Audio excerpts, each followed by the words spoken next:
Selamat datang di sesi bedah sumber kita.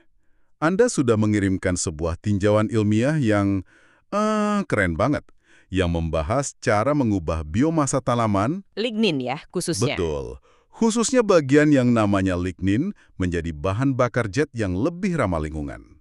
Jadi, tugas kita hari ini adalah membedah teknologi ini yang bisa jadi jawaban untuk mengurangi emisi CO2 dari penerbangan. Yang kontribusinya lumayan besar loh, sekitar 3% dari total emisi global. Tepat. Kita akan lihat prosesnya, tantangannya, dan yang paling penting, peran dari satu elemen kunci.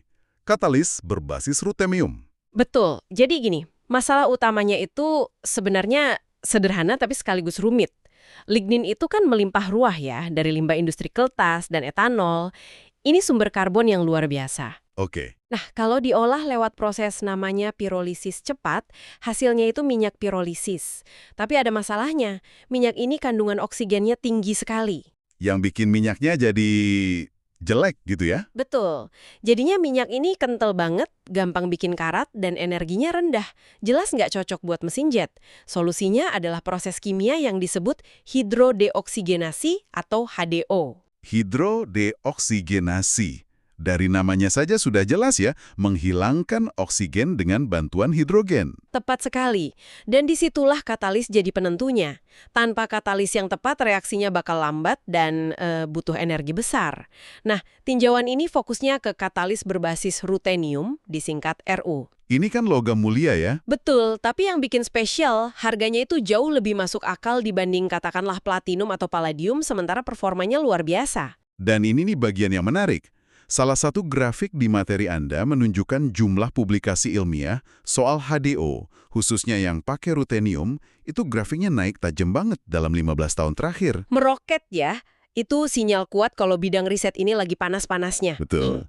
Artinya, para ilmuwan di seluruh dunia lagi berlomba-lomba di sini. Persis, jadi kita bukan cuma akan bahas konsep dasarnya, tapi juga strategi-strategi cerdas yang mereka pakai untuk menyempurnakan katalis ini. Bahkan, ada penemuan tak terduga yang bisa mengubah total cara kita menjalankan reaksi ini ke depannya. Oke, mari kita mulai bongkar. Jadi misi kita, menghilangkan oksigen.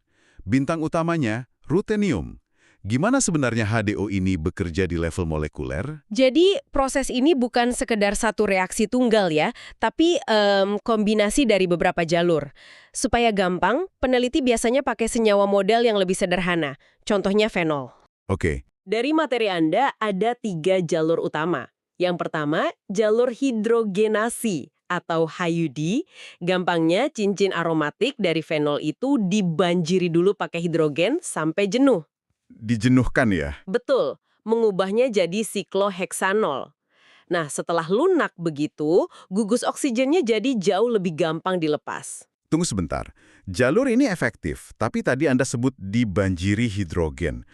Kedengaran ini boros. Seberapa besar sih masalahnya boros hidrogen ini? Apa ini bisa bikin seluruh prosesnya jadi nggak ekonomis? Nah, itu pertanyaan krusial. Dalam skala industri, hidrogen itu salah satu biaya operasional terbesar. Produksinya butuh energi yang tidak sedikit kan? Jadi kata boros di sini bisa jadi faktor penentu. Penentu antara sebuah teknologi itu layak komersial atau cuma bagus di lab gitu ya? Tepat sekali. Itulah kenapa para ilmuwan mencari cara lain. Oke, jadi jalur HUD itu ibarat kita melunakkan targetnya dulu sebelum menyerang. Efektif, tapi boros amunisi.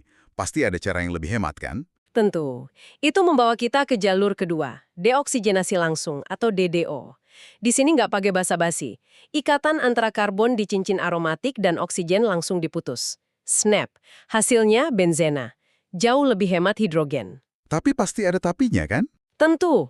Tantangannya, ikatan CO di cincin aromatik itu terkenal kuat sekali.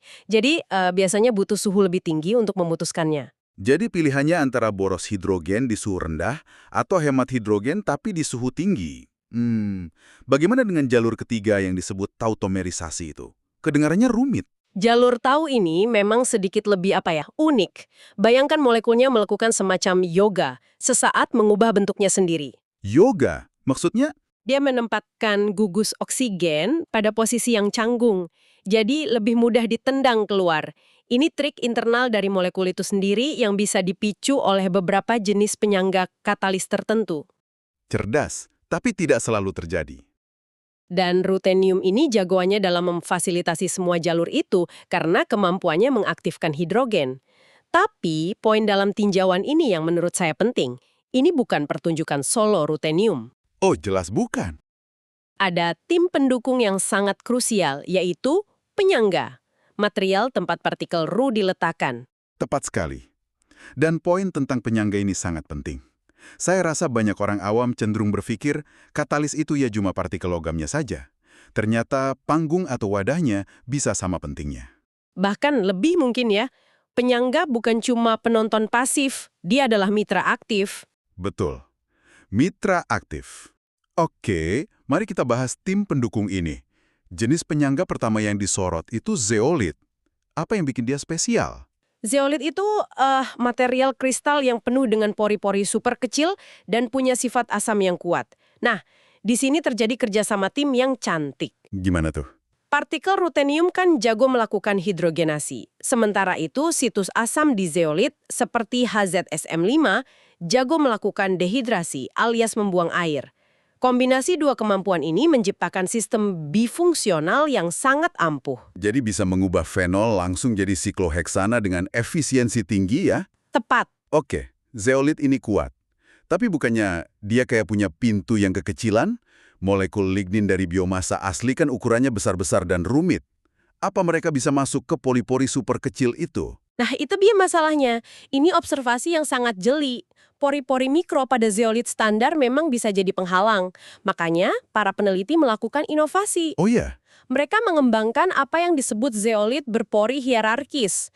Intinya, selain pori-pori kecil itu, mereka sengaja membuat jalan tol. Jalan tol? Jalan tol berupa pori-pori yang lebih besar, atau mesopori. Hasilnya, akses ke situs aktif meroket dan kinerjanya meningkat drastis, seperti yang ditunjukkan oleh salah satu katalis di tinjauan Anda. Cerdas sekali. Jadi pintunya diperbesar supaya semua bisa masuk. Bagaimana dengan jenis penyangga lainnya? Ada oksida logam?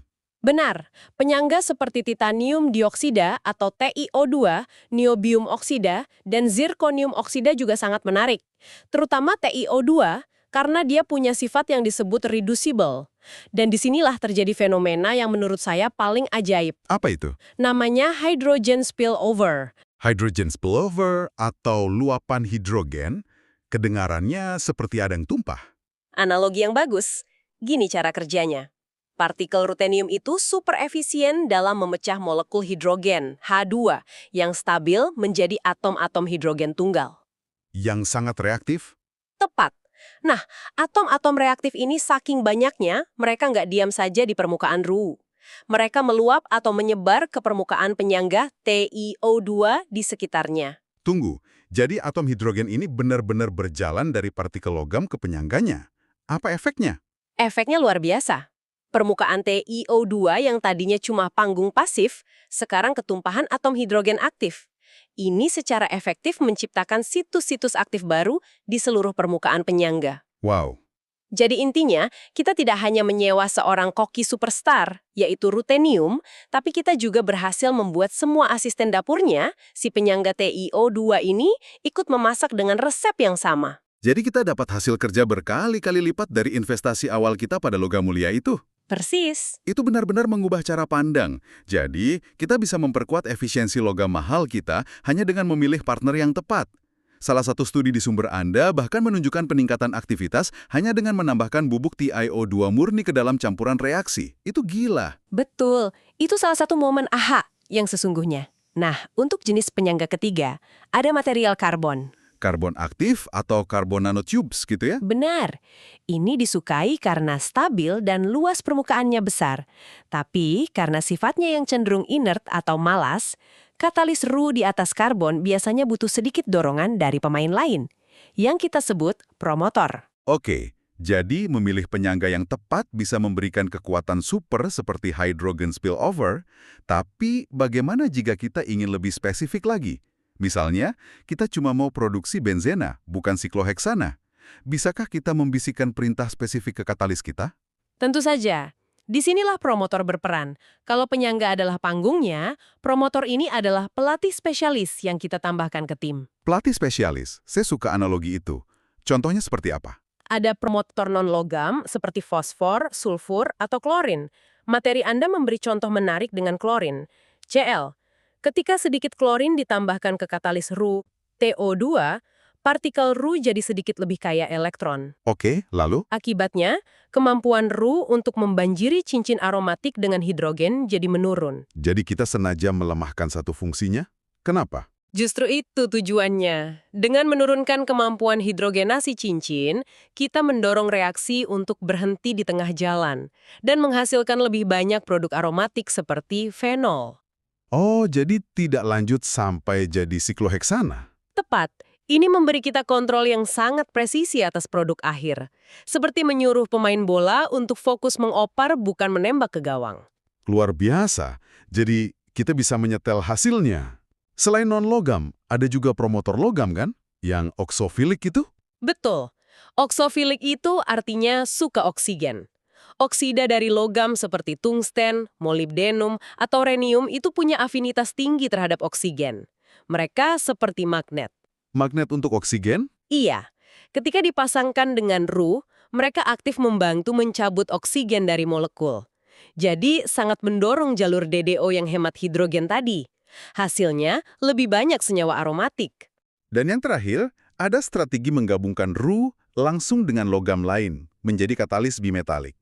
Salah satu alasannya, seperti yang disorot di sumber Anda, untuk menekan biaya. Betul sekali. Mengingat rutenium itu mahal kan? Menggabungkannya dengan logam yang jauh lebih murah seperti nikel, tembaga, atau kobalt adalah langkah yang cerdas. Dan hasilnya? Studi pada katalis Ru tembaga menunjukkan hasil menarik. Bukan cuma lebih murah, tapi kombinasi keduanya secara sinergis bisa menekan reaksi samping yang tidak diinginkan, seperti produksi gas metana. Jadi, kita dapat bonus performa sekaligus hemat biaya. Selain untuk hemat, ada juga yang tujuannya justru untuk performa super kan? Dengan menggabungkan Ru dengan logam mulia lain seperti platinum. Benar, ini seperti menciptakan duet maut. Katalis PT Ru menunjukkan aktivitas yang luar biasa bahkan pada suhu yang sangat ringan, 110 derajat Celcius, sesuatu yang tidak bisa dicapai oleh PT atau Ru sendirian. Wow, jadi ada sinergi yang kuat di sana. Betul, sinergi di tingkat atomik yang membuat keduanya bekerja jauh lebih baik saat bersama. Oke, kita sudah membahas misinya, sang bintang utama Ru, panggungnya atau penyangga, dan para pelatih spesialisnya, si promotor. Sekarang, kita sampai ke bagian yang paling mengejutkan buat saya dari tinjauan ini. Ah, yang ini ya? Iya. Kita biasanya menganggap gas nitrogen itu gas inert, gas pemalas yang cuma jadi pengisi ruang dalam reaksi kimia. Ternyata, tidak selalu begitu. Ini adalah salah satu temuan yang paling menonjol dan berpotensi menjadi game changer. Sebuah studi menemukan bahwa ketika reaksi HDO dijalankan dengan katalis RuTO2, hanya dengan mengganti gas inert helium dengan gas nitrogen N2, Kinerjanya meroket. meroket hingga 4,3 kali lipat. 4,3 kali lipat. Itu gila. Jadi hanya dengan menukar tabung gas dari helium ke nitrogen, sesuatu yang mungkin teknisi lab lakukan tanpa berpikir dua kali, mereka dapat peningkatan efisiensi yang luar biasa. Bagaimana mungkin? Analisis mendalam menunjukkan bahwa molekul nitrogen sama sekali tidak pasif.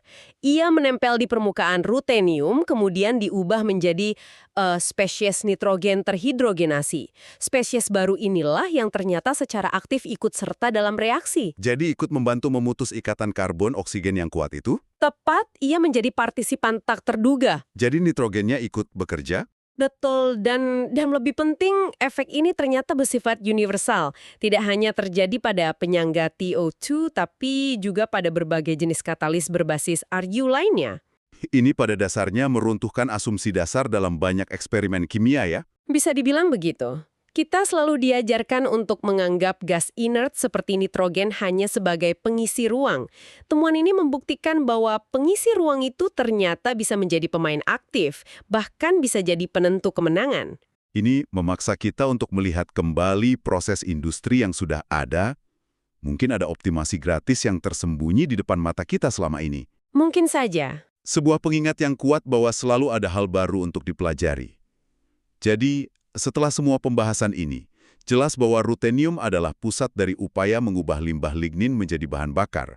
Tapi dia adalah bintang yang butuh tim pendukung yang solid. Penyangga yang tepat, promotor yang cerdas, dan bahkan gas inert yang ternyata tidak inert sama sekali. Persis. Nah, tantangan terbesar ke depan sekarang adalah soal stabilitas jangka panjang dan keekonomian.